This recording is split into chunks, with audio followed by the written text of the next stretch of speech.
you for joining us today as we introduce the integration of Lean Library features with Sage research methods in video. My name is Rhonda Contreras. I am one of the librarians that works on behalf of Sage's library relations team. And today I'm joined by my colleague, Vanessa Rush, and be just a little bit about us before I introduce you to our co-presenters. Before joining Sage, I had the privilege of spending nearly 2 decades working in libraries, both public and academic. And before coming to us here at Sage, Vanessa also has worked as a librarian across publishing, universities, and academic presses. And from the Lean Library team, we are joined by Managing Director Matthew Hayes and Senior Implementation Consultant Kusal Udubate. So just to kind of give you a sense of our goal for today, what we are hoping to do is not only introduce you to Lean Library features and that integration into Sage resources, but we also want to talk through the benefits of this integration. So what it brings to both researchers and to the library supporting them. So to hopefully kind of give you a sense of what that looks like before we jump in, I just quickly wanted to give you give me 1 second. Quick peek at the integration. And let me move the slide. Sorry, everyone. Give me just 1 second. There we go. Okay, so just wanted to quickly show you an example of what one of these integrations look like. So essentially what you're seeing is a user that starts out on the web, specifically Wikipedia in this case, and how this integration allows this user to start out on the web, get some information, some grounding, contextual information, and then opt into digging in deeper, and as they're redirected via Lean Library into a library research database, and then all of the additional content that user can explore from that point. So I'm hoping that this gets you excited for the rest of our conversation, and to kind of give you a sense of what exactly that conversation will look like, wanted to briefly go over our agenda together. So what the 4 of us will be discussing with you all today. So Vanessa and I are going to start with a relatively quick refresher or introduction or overview of Sage research methods and Sage video. Then we'll discuss and introduce Lean Library features. We will then follow that with some conversation about the kind of a deeper dive into the integration of Lean Library features with research methods and Sage video. We'll also talk a little bit about the technical requirements, what it looks like from a technical perspective, talk through some of the subscription options. And then the part we are most eager for is the questions. So kind of digging through questions that you all have and exploring your opinions of this integration. And really what we are eager to get is a sense of how you could see this working for your libraries.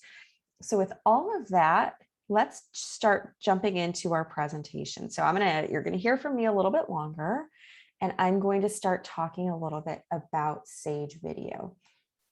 And before I do that, I do want you all to know that, yes, we are saving information, or we're saving the question and answer conversation for the end of our presentation, but please go ahead and type in any questions you have along the way into the chat box, just to keep track of them so that you don't forget your question. And then that way at the end, we can address those questions more directly. So please at any point, go ahead and type your questions into the chat box, and we'll be sure that each of those gets answered by the end of our time together today. Okay, so back over to Sage video. So there we go. All right, so I wanted to start by kind of quickly talking through what is Sage video. And essentially this resource provides over 1,600 hours of streaming video across the social sciences. And really the goal of this content collection, it was created for use across higher education. It comprises streaming collections across 12 topical areas. So you'll see on the screen, this is just a quick screenshot of the landing page. So you'll see disciplines from business to nursing, education, social work, and so on are covered. And really the scope of this collection we have these distinct collections, but they really work together to support holistically an entire program at an institution because of the strong focus on the social sciences. So again, talking a little bit through the topical areas, but really, and I mentioned kind of use across higher education, but what's really great is that this collection, as it's curated, what we at Sage consider is, what content should be created in-house, published, originally commissioned, published by Sage, but then where is expertise that already exists that we can leverage? And that's where the licensed video comes in.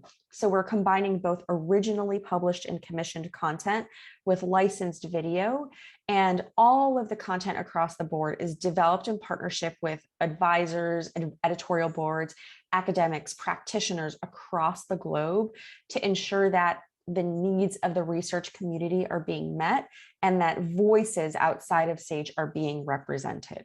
So now that we talked a little bit about what Sage Video is, I wanted to talk through why a researcher would benefit from Sage Video content. So I mentioned that this resource is expertly developed with those editorial boards, but in addition to that, you have users that across the board, right? Whether it's a novice researcher that just needs a quick tutorial or a short definition, there's support for that level of researcher. So Sage Video, what really makes it unique is that there are multiple video types. A lot of times, you'll go to a video source provider and they have a lot of kind of quick how-to videos, or maybe it's a series of, example videos from keynote speakers at presentations, or I'm sorry, at conferences, things like that. This collection combines various video types to meet the user at their type of need. So again, that novice researcher that needs a quick tutorial, a short definition, perhaps a more advanced researcher who can incorporate into or cite in their paper content interviews from leading experts, practitioner demonstrations or of theories and techniques, or maybe those practitioners themselves that can learn from or take advantage of what they're learning from others through observational footage of real life professional settings or case studies on newly published research. So again, it's that support from multiple users that is done through the availability of multiple video types. This resource is also easy to implement. You can embed into a learning management system. You can link to at the collection level, at the entire platform level, into an A to Z. And so when Sage is putting together our resources, really top of mind is always discoverability and integration, but there's only so much we can do when it comes to the platform itself to make sure it's discoverable. And that's why we are so very excited about the Lean Library Futures integration, because that covers the other 50% of what we can't control as the publisher or vendor of the database. And Lean Library helps to kind of further that discoverability. But of course, we'll dig into that deeper in just a bit. But when it comes back to Sage Video specifically, the video player, the features, the platform functionality, all of those work the way researchers are accustomed to. So typical, player functionality, keyboard shortcuts, and also, most importantly, to me, and I would say Vanessa as well, is the accessibility. So the platform went through a pretty extensive redesign mid-year last year, and accessibility was first and foremost top of mind when the platform was being redesigned. And so we make sure that all of the functionality is accessible and compatible with screen readers. Video playback speeds are adjustable, all of that, closed captioning with every video. So again, accessibility is top of mind, and that goes back to support for multiple users, not just the user type. Is it a novice researcher? Is it a practitioner? But researchers of various needs are represented by just the way this resource was developed as well. Okay. And then finally, before I turn it over to Vanessa to talk about SAGE research methods, I just wanted to give you a really quick snapshot of our editorial journey. So I'm not going to go through and read each of these items on the path, but wanted to give you a sense of the various elements that are considered as we develop a collection. So from the idea of a new collection to when we launch it, deciding what to film, who to film, where to film, the development of our taxonomy while ensuring the content aligns with curricular needs. All of these collections are designed to deliver cutting edge teaching and research oriented video content. And so that's kind of the why SAGE video and why we at SAGE and the librarians that have SAGE research methods and SAGE video are interested in a tool like Lean Library Futures to help get this content that you have specifically curated and selected and made the decision to add this resource to your library to help as many users as possible at your library uncover the content. So with that, I will turn it over to Vanessa. And let me Thank you, Rhonda. Yep, go ahead. All right, excellent. So I'm going to carry forward a little bit and talk about SAGE research methods. And as we move into SAGE research methods and looking at this resource, I'm going to carry forward into... Vanessa, I'm sorry, I think the screen stopped sharing. I'm sorry. Yeah, it did. Okay. Don't worry, I'll get it up. Thank you. Sorry about that. I think that was my fault. So we're going to pause while the screen comes back up. And then we're going to move forward now and begin to evaluate SAGE research methods a little bit, give a little introduction overview of this resource, and talk about at a high level what this has to offer, and of course, connecting that into what's going to come into the integration with Lean Library. We could advance the slide. So we'll start by talking about what is SAGE research methods. And I want to point out that SAGE research methods is so vast that it would probably be easier to discuss what it isn't, but giving the context of highlighting what it is, what we like to do is we like to describe it as what every researcher needs, as well as calling it the ultimate methods library. And so why do we call it that? And the reason why is that this is a very unique resource that contains thousands of curated pieces of contents that are arranged into specific collection categories. And these curation of content has been put together to support researchers at every level, whether they're a novice all the way through to expert.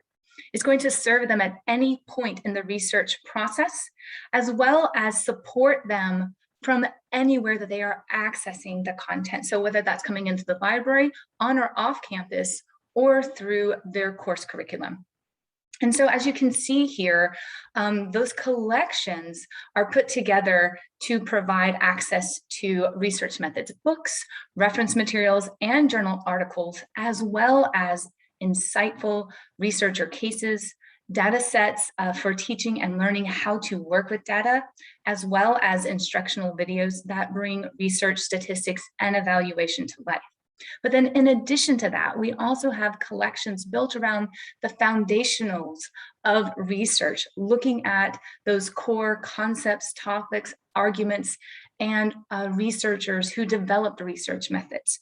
We have collections built around addressing specifics to research related to medicine and health, as well as data visualization. How do we bring research and the story that the research is telling us to life in a meaningful, impactful, and visual way? So these are the core components of what make up SAGE research methods. And that comes together to really serve the pinnacle of inquiry-based learning. And then, of course, if that wasn't enough, SAGE research methods, in addition to all of this types of content, also includes 3 highly interactive researcher tools. And this includes the project planner, which provides a step-by-step guide to all of the research stages that allow researchers to come in at their how-to point of need to not only get answers to their questions, but support them in their development along the research journey to ensure their success and readiness to move forward to the next stage. It also includes the methods map, which is a highly visual and interactive tool that creates the alignment between research topics and concepts, and conceptualizes how these terms and methods fit together and support one another. And then we also have the Which Stats test. And the Which Stats test is a really fun and dynamic tool that allows researchers to determine which statistical test is going to be the best in support of their research question. So all of these pieces really come together in the Sage Research Methods platform to support researchers at every level through every step of where they are in conjunction with where they would like to go. You can advance to the next slide. And so in knowing the what of Sage Research Methods, it's also important to identify the driving why behind Sage Research Methods, as well as its benefits and how it serves faculty, instructors, librarians, and students. And so these elements really consist of the fact that Sage Research Methods has been put together to serve as the perfect complement to coursework and traditional textbooks in research methods courses across the social science and STM disciplines. It provides sample assignments that are designed to help student researchers easily connect to concepts, as well as conceptualize research and research methods. It also teaches mastery skills in research, such as information literacy, writing, data literacy, as well as developing things like literature reviews, just to name a few. It also includes authoritative descriptions on how to conduct research from the beginning all the way through to the end. So whether it's what is the philosophy behind research, how do I develop a research question, how do I write my research, or even how do I publish my research or make my research available to the wider world. All of these pieces, as well as everything in between, are covered. Sage Research Methods provides essential supplementary support for course learning, as well as for students who are working on dissertations and research projects. So this can be incorporated from the curriculum perspective, as well as the independent researcher journey. It also covers methodological approaches to help students at every step of their project, and it aids faculty who oversee research papers and theses that require original research. Of course, it also offers critical support in learning new techniques and methods, as well as provides that crucial resource to faculty who they themselves are writing up their methodology for publication, as well as identifying the best research journals that will be in support of their efforts. And last but certainly not least, it's really designed to address the three primary pedagogical objectives that engage students in active learning by connecting theory to practice. It also facilitates learning by doing with hands-on experience, and it incorporates critical reflection that is so essential to the research process. And it does this throughout by the meaning-making process to assess research practice and application. We can move forward. One more slide.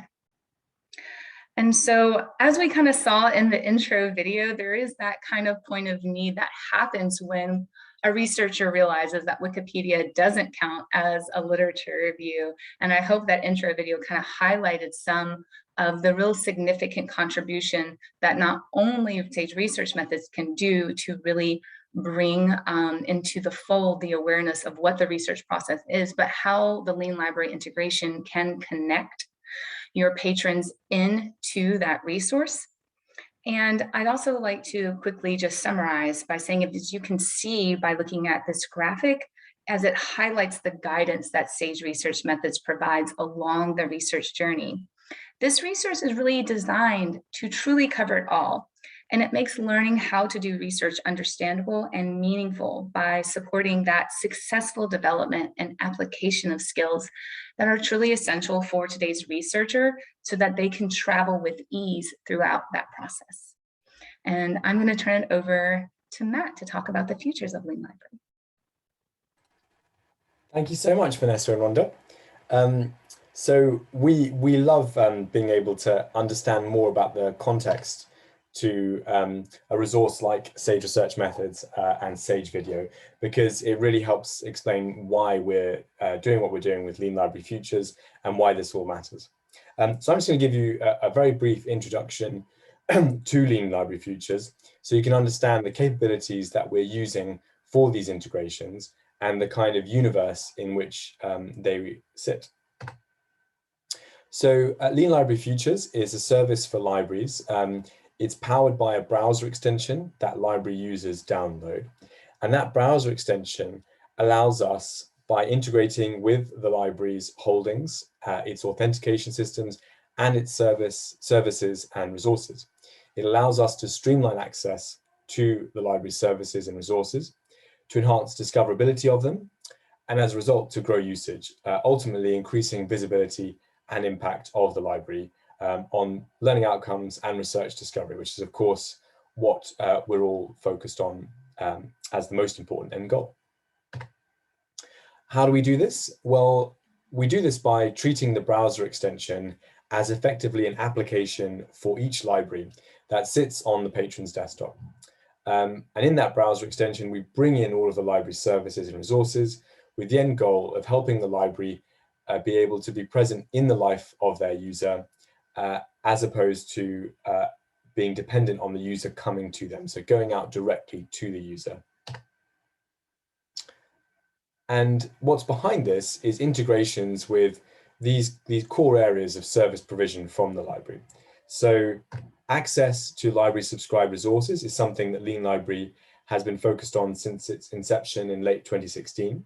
But with Lean Library Futures, we've expanded into library support. So how do we bring support from librarians and the library into user workflows, library discovery and enhancing the research and learning discovery process, content, which is what we'll be looking at here today, and library feedback, and that idea of how patrons can feed back to their library and how libraries and librarians can engage with their patrons in their workflow.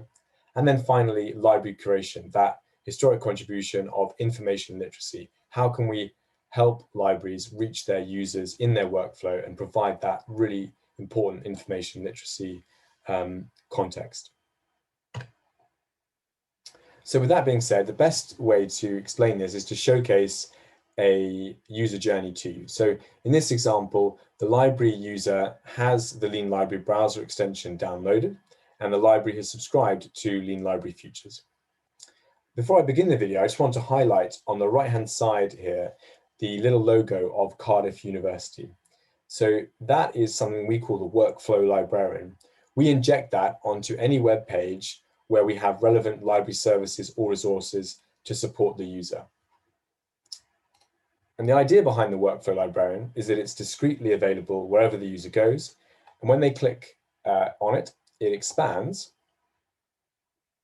into a menu of options. And from that menu of options, the user can trigger the delivery of the relevant library service or resource that they need. So in this case, the user clicks library support, and we bring in the LibGuide for Google Scholar onto Google Scholar itself. And of course, this is also applicable on other websites and other domains, wherever you have library support that could help your patrons. Another example would be maybe the user is doing a literature review, to pick up Vanessa's points earlier around sage research methods. Well, what if we could support that user by allowing them to conduct their search in Google Scholar and also bring in the library's discovery search results as well, so they can see the power of the discovery service that the library has invested in, that has more advanced search capabilities, that is curated with the library's collection and its holdings, and also can serve up print material as well as digital, so they can look at things like curbside pickup. As you can see in this case, the user's gone straight from that Ex Libris Primo integration into the discovery service layer. While we're in Google Scholar, I just want to highlight the access aspects to Lean Library Futures, how we streamline access. So this is an example of where we've integrated with Google Scholar to help the library bring in their full text link. And in this case, the user clicks the full text and they get straight to the library's discovery layer, and from there to the publisher PDF.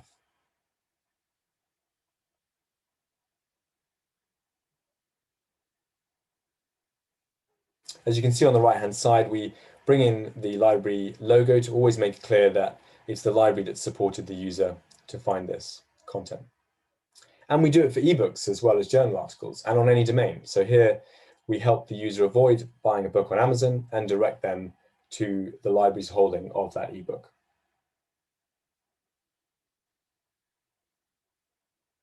This example, we're going to show you what happens if your library doesn't have a subscription to a particular resource. Well, here we're able to serve up legal open access alternatives by integrations with Unpaywall and Core, which give us a very large open access data set. And the final access example is for domains that you may have access to that don't use single sign-on, or we can help you bring in those login credentials to make sure your users know that you do have access. I just want to give you a preview here of the content integrations that Vanessa and Rhonda are going to showcase in a little bit for Sage Research Methods and Sage Video. These particular examples are from other publishers, and I just want to do that to surface that the reason why this really works is because we're doing this in a really universal way, so across all of your library services and all of your resources. In this example, the user's searching for an academic term. They can access the workflow librarian, click library content, and we can bring in relevant library videos on that particular search query. So in this case, a Jove video on gold nanoparticle synthesis. And if the user chooses to, they can link through directly to the relevant page on Jove by clicking the hyperlink presented in that little window. Another way we have of bringing content into the workflow is by highlighting keywords. So in this example on Wikipedia, which we'll show you later with Sage Research Methods as well, the user clicks library content, and we then highlight every term on the page that maps back to a taxonomy we have from the publisher. The user can then hover over those highlighted terms and get a little preview window of content. So in this case, from the publisher Statista, they can see the little definition and they can click through to go directly to Statista. And of course, this is not just possible on Wikipedia, this can also be done on other websites and domains. As you can see, straight to the relevant page on Statista with the access streamlined with the ability we have to integrate with your holdings and your authentication information. While we're on Statista, I wanted to showcase the library feedback aspect to Lean Library Futures. So this is where we are able to let patrons provide feedback on any resource they want to at the point of use, which you as a librarian can then access in your Lean Library dashboard. And you can download that feedback and map it to counter reports or your own analysis. And here is what the feedback looks like. It's a Net Promoter Score schema, and you can edit these questions and it's structured in different themes. And the idea is to get qualitative feedback at scale here to support the quantitative statistics you may already have as a library.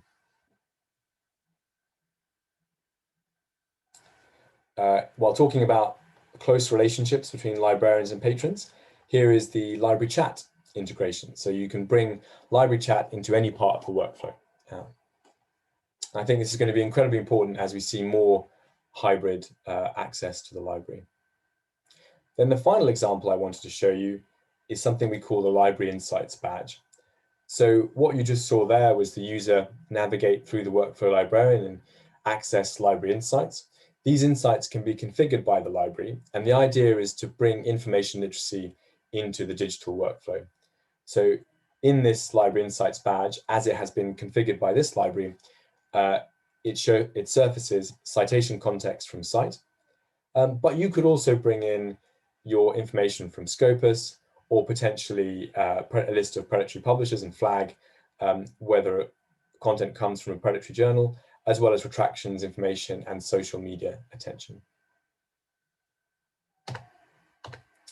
So that is Lean Library Futures, and I'm going to hand over to Rhonda now to showcase the integrations with SRM and Sage Video. Great, thank you, Matt. And would you mind moving the slides? I don't want to. Not at all. Yeah. Okay. Thank you. All right. So we've been talking through a little bit about what what the SAGE resources are and kind of the benefits that they bring to researchers. Matt shared with you why and how Lean Library Futures. And so now we wanted to bring that all together and talk about why this integration with these resources. So kind of the benefits of that, just bringing it all together. And so one of the things that we wanted to share is this quote that was pulled out that just is really impactful and relevant here. And it's from a 2017 report titled Mapping the Future of Academic Libraries. And essentially it's talking about, we as the library need to now show up where users are. The users are no longer always present where we expect them to be, and that that the library has to respond to the needs of their users. So when Vanessa and I were talking about this, when we first learned about this integration, we were very excited, and I think that's kind of minimizing the actual response. And really the reason for that is because we work in our roles.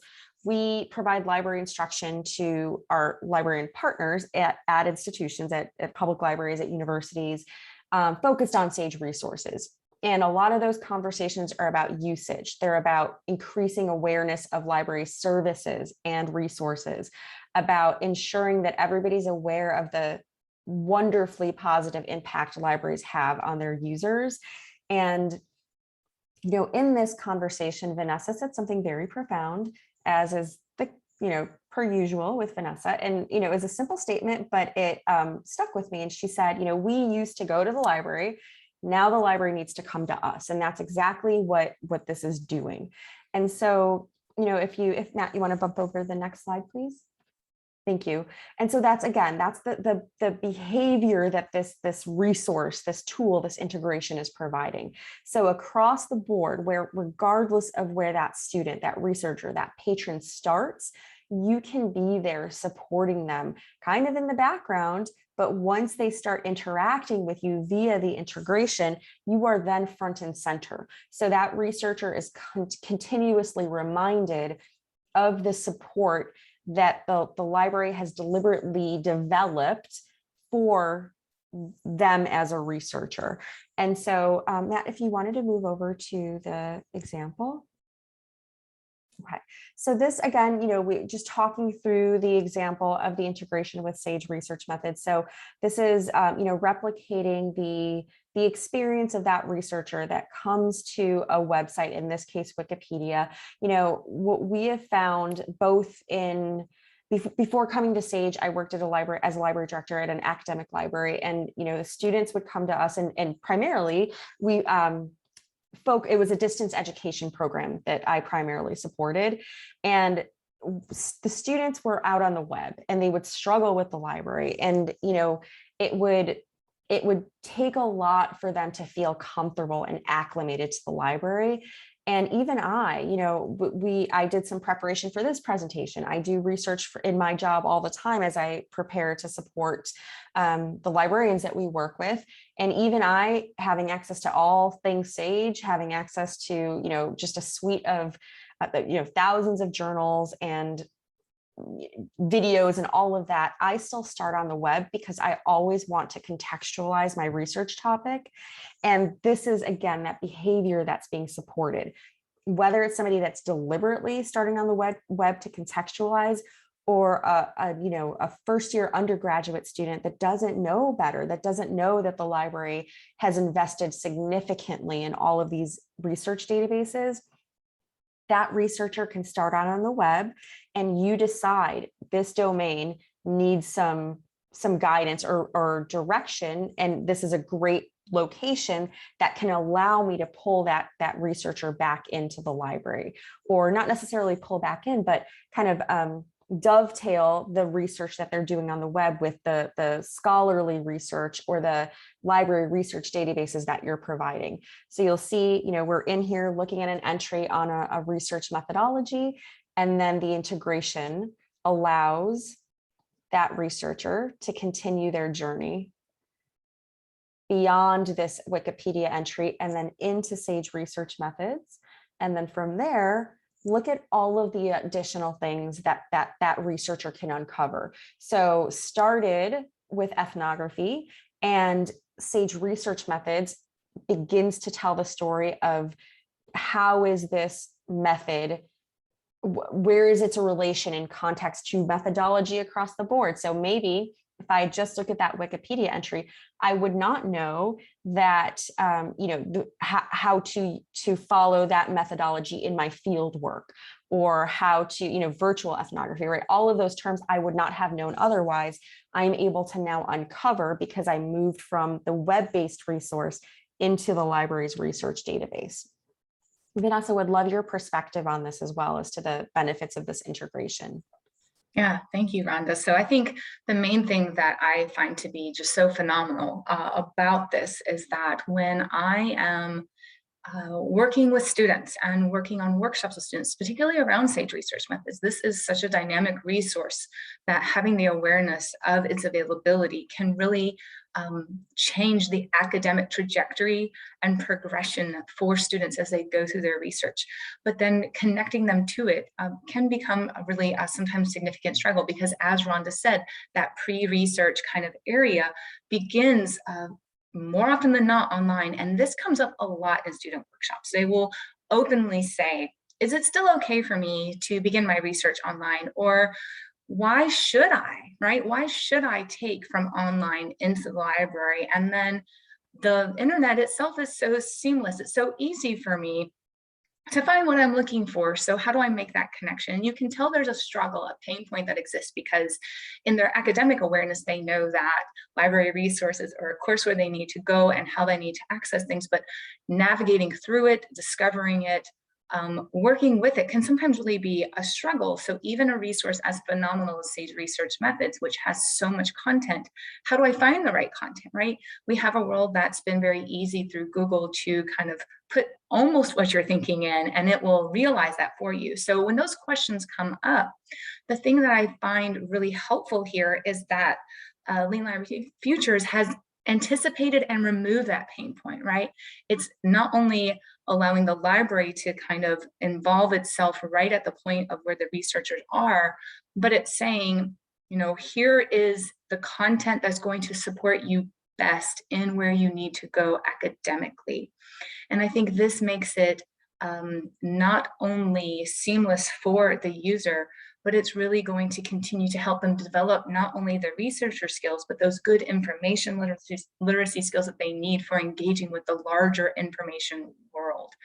And I really do love this example specifically because it's bringing them right into the methods map. So again, it's not just, do I understand this term, but how can I contextualize this and then further my application and understanding?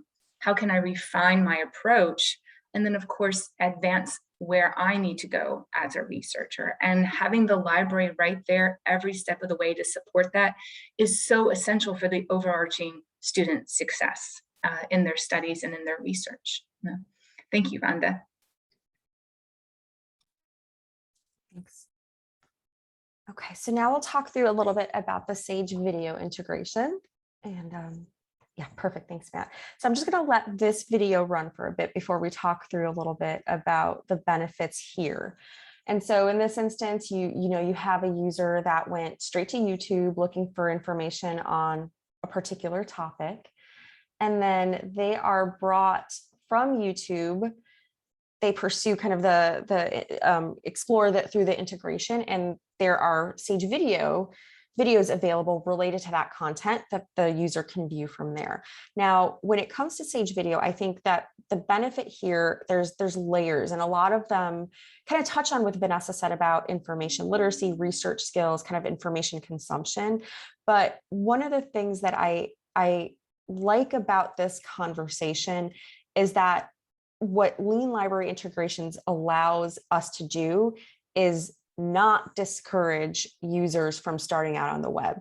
And I think that was a pretty significant misstep, I think, that happened, maybe a decade and a half back, where it was come to the library resources, only library resources ever.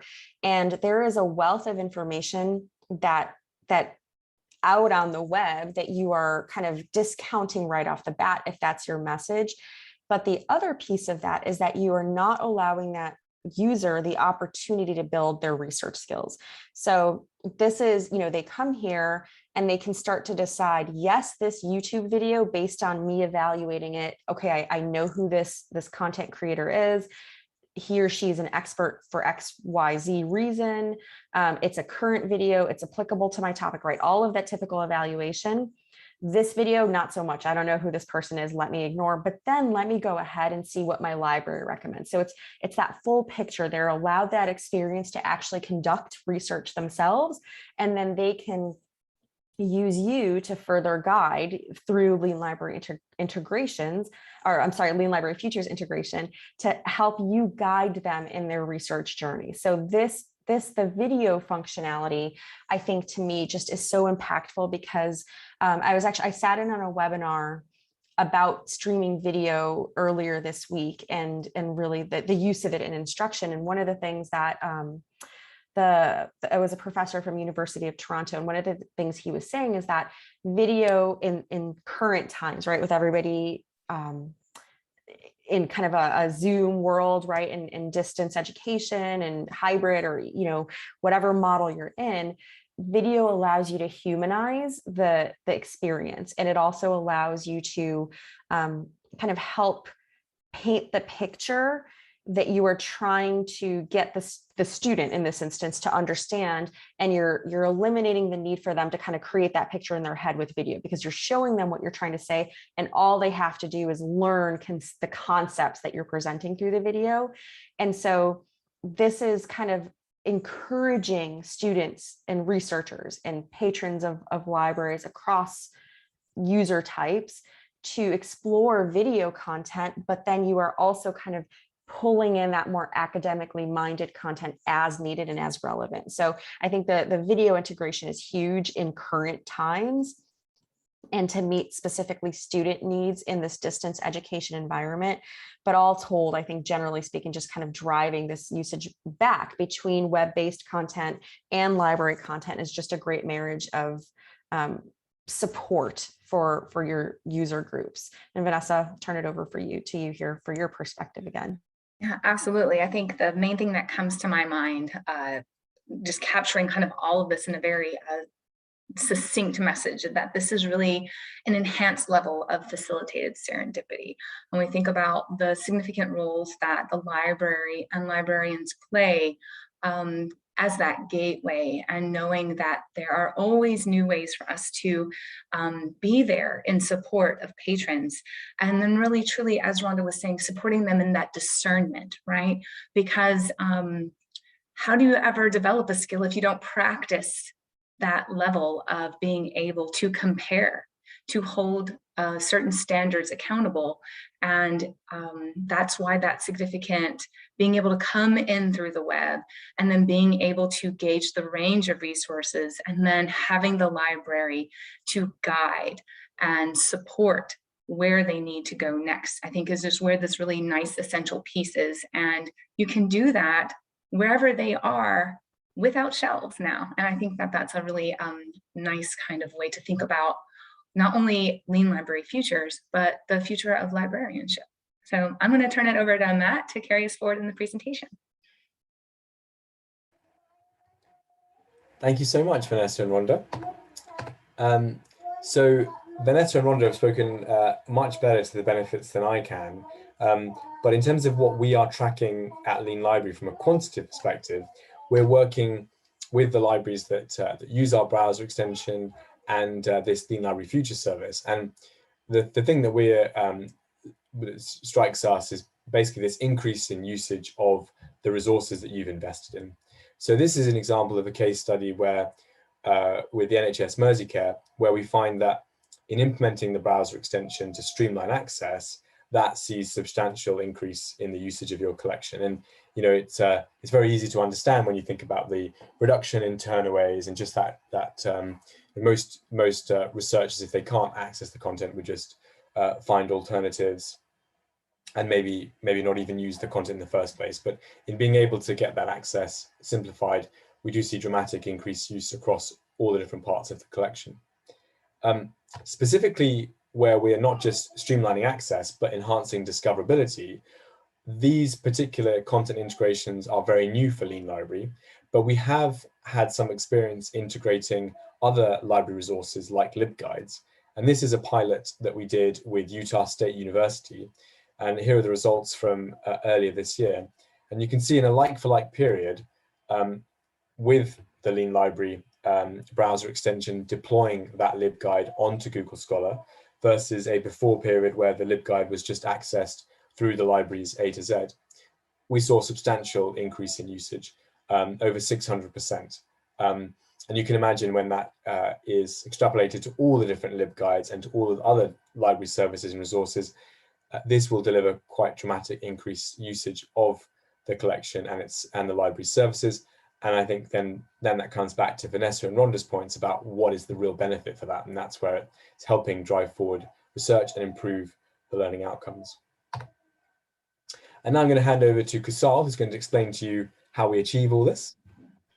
Thanks, Matt. Yeah, other technical requirements, I'll briefly explain about how we do integrations and what kind of usage metrics we provide in order to see what you are benefiting really through the integrations as well. If you can move to the next slide, Matt. Yeah, thanks. The integration options, we have two integration options. One would be bilateral integration. So this integration works between the publisher and Lean Library. When libraries request our specific publisher integrations, we would reach out to publishers and establish connections to create integrations, mostly connecting through APIs. Connecting through APIs always give us the best integration and user experience, and also it reduces configuration time and how much as a librarian you have to spend on configuring your dashboard in order to give the best experience for your users. We also have on and off enable in the dashboard. So in any case, if you don't want to have this integration enabled for your users, you can always turn off or on it in the dashboard as well. And as you can see, these are some of the publisher database and service providers we are already working with, and there are many more in the pipeline that we are working already. So we are very excited to be providing them in the future as well. Thanks. Under unilateral setup, this is mostly a librarian-driven kind of configuring into integrations to ensure the scalability of the capabilities of the librarian can integrate themselves without having direct API integrations as well. So in order to do this, you can import your URLs, keywords to the dashboard through the dashboard, and also via mass importing to the library dashboard. This will enable the extension to iframe this content to your users. Also work the same way as the bilateral integrations. And this is how unilateral setup is done in the dashboard. It's very simple, even though I said the word manual here. First, you have to set up your package by giving the name to the package. So it will be SRM and the description as to what kind of package you're activating. And in the next slide, you can see this is how it looks in the dashboard when you already have imported or created these entries one by one. As you can see on the top right, you can create put new keywords, so that will be the name, and you put the link to the Sage research method URL and a short definition where it would appear on the screen to the users. And in the next slide, you can see how the mass import is done. As you can see there, you can download the example here. You can download the template of this Excel file, and you can edit all the keywords, links, and the definitions in it, and import everything at once to the dashboard as well, which is very less time consuming in that case. Yeah, this is where the usage of the metrics of Lean Library comes in. These are some of the example screenshots we have taken from the dashboard to show you what kind of usage metrics we track, and show you to evaluate the success of these integrations. Under packages, you can see we are showing how many keywords have been triggered, how many clicks have been triggered, and how many times your user have or hover about the keywords as well. And at the bottom, you can see as a whole integration, you can see how many searches were done, how many clicks were done, and you can switch it on and off as well in here.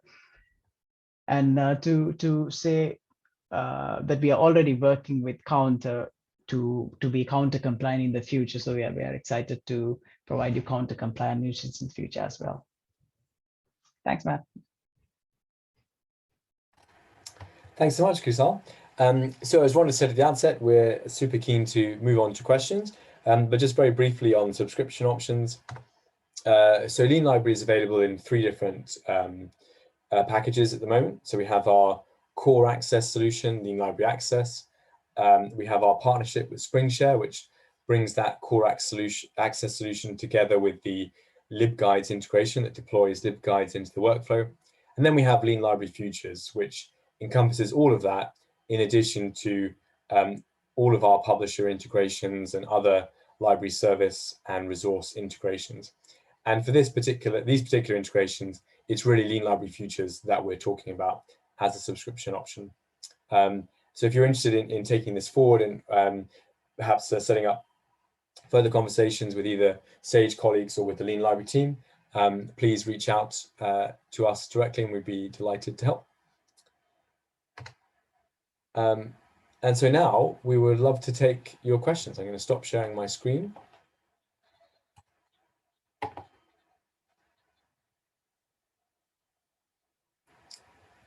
And I mean, one question that that we always have for librarians when we present this is, can you think of library resources that you'd particularly like to see integrated with the extension that maybe aren't on our list at the moment? That's really helpful feedback for us and helps us go out and speak to those publishers and arrange those integrations, which then make it really easy for libraries to then implement. So if you do have any thoughts on that, please just pop them in the chat. We'd love to hear them. And any other thoughts you have as well, or anything that wasn't clear? Well, so I think if there are no other questions, then we can leave it there. And thank you so much for giving us your time today, and thank you to everyone that's presented. And we will make this recording available online as well. Thank you.